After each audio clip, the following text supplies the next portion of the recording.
ഇന്ന് അവസാനിക്കാനിരുന്ന ഇറാനുമായുള്ള വെടിനിർത്തൽ കരാർ യുഎസ് പ്രസിഡന്റ് ഡൊണാൾഡ് ട്രംപ് അനിശ്ചിതകാലത്തേക്ക് നീട്ടി. പാകിസ്ഥാന്റെ അഭ്യർത്ഥന മാനിച്ചാണ് വെടിനിർത്തൽ നീട്ടുന്നതെന്ന് പ്രസിഡന്റ് ഡൊണാൾഡ് ട്രംപ് പ്രഖ്യാപിച്ചു. ഇറാന്റെ നേതൃത്വത്തിന് ഒരു സമാധാന നിർദ്ദേശം സമർപ്പിക്കാൻ സമയം നൽകുന്നതിനായി അമേരിക്കൻ സൈന്യം ആസൂത്രണം ചെയ്ത ആക്രമണം തൽക്കാലം നിർത്തിവെക്കുകയാണെന്നും അദ്ദേഹം പ്രസ്താവിച്ചു. വെടിനിർത്തൽ നീട്ടിയെങ്കിലും ഇറാൻ തുറമുഖങ്ങൾക്ക് മേലുള്ള യുഎസ് നാവിക ഉപരോധം തുടരുമെന്ന് ട്രംപ് വ്യക്തമാക്കിയിട്ടുണ്ട്. തങ്ങളുടെ തുറമുഖങ്ങൾക്ക് മേലുള്ള ഉപരോധം നീക്കാതെ അമേരിക്കയുമായി യാതൊരു കരാറിനുമില്ലെന്ന് ഇറാൻ ആവർത്തിച്ചു. ഈ ഉപരോധം ഒരു യുദ്ധപ്രഖ്യാപനമായാണ് ഇറാൻ കണക്കാക്കുന്നത്. ഈ ഉപരോധം മൂലം ഇറാന് പ്രതിദിനം ഏകദേശം 500 ദശലക്ഷം ഡോളറിന്റെ നഷ്ടം സംഭവിക്കുന്നുണ്ടെന്നാണ് റിപ്പോർട്ടുകൾ.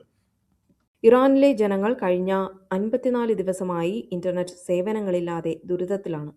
രാജ്യത്തുണ്ടായ ആഭ്യന്തര പ്രശ്നങ്ങളും പ്രതിഷേധങ്ങളും അടിച്ചമർത്തുന്നതിന്റെ ഭാഗമായാണ് സർക്കാർ ഇന്റർനെറ്റിന് നിയന്ത്രണം ഏർപ്പെടുത്തിയത്. ഇന്റർനെറ്റ് ഇല്ലാത്തത് ആശയവിനിമയത്തെയും ബിസിനസ് സ്ഥാപനങ്ങളെയും ബാങ്കിംഗ് മേഖലയെയും സാരമായി ബാധിച്ചിട്ടുണ്ട്. ലോകത്തിന്റെ മറ്റ് ഭാഗങ്ങളിൽ നിന്ന് ഇറാൻ ഒറ്റപ്പെട്ട അവസ്ഥയിലാണ്.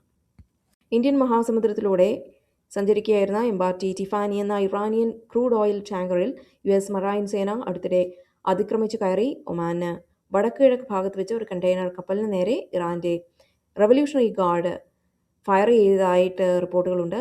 ഈ രണ്ട് സംഭവങ്ങളും മേഖലയിൽ യുദ്ധസമാനമായ സാഹചര്യം നിലനിർത്തുന്നു.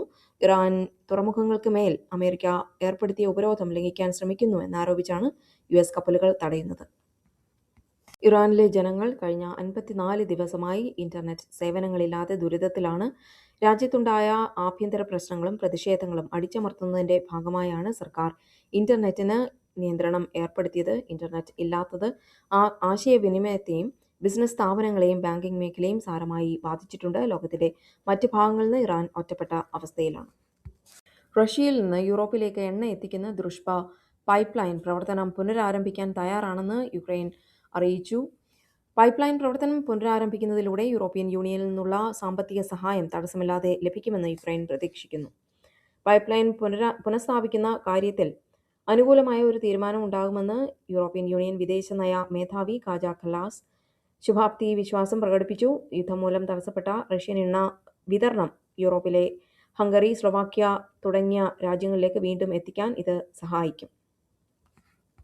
യുണൈറ്റഡ് കിങ്ഡം പുകയില വിമുക്തമായ ഒരു തലമുറയെ സൃഷ്ടിക്കുന്നതിനായി ചരിത്രപരമായ ഒരു നിരോധാനത്തിന് അംഗീകാരം നൽകിയിരിക്കുന്നു. ഈ ഒരു വിൽപ്പന നിരോധാനം അനുസരിച്ച് 2008 ശേഷം ജനിച്ച ആർക്കും സിഗരറ്റ് വിൽക്കുന്നത് UK സർക്കാർ നിയമപരമായി നിരോധിച്ചിരിക്കുന്നു.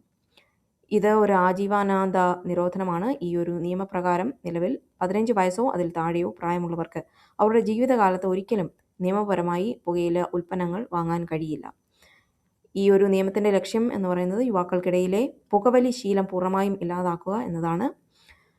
പ്രായപരിധി എന്ന് പറയുന്നത് പുകയില ഉൽപ്പന്നങ്ങൾ വാങ്ങാനുള്ള നിയമപരമായ പ്രായപരിധി ഓരോ വർഷവും ഓരോ വയസ്സ് വീതം വർദ്ധിപ്പിക്കും. ഇതുവഴി ഭാവിയിൽ ഒരു തലമുറയ്ക്കും സിഗരറ്റ് വാങ്ങാൻ കഴിയാത്ത സാഹചര്യം ഉണ്ടാകും.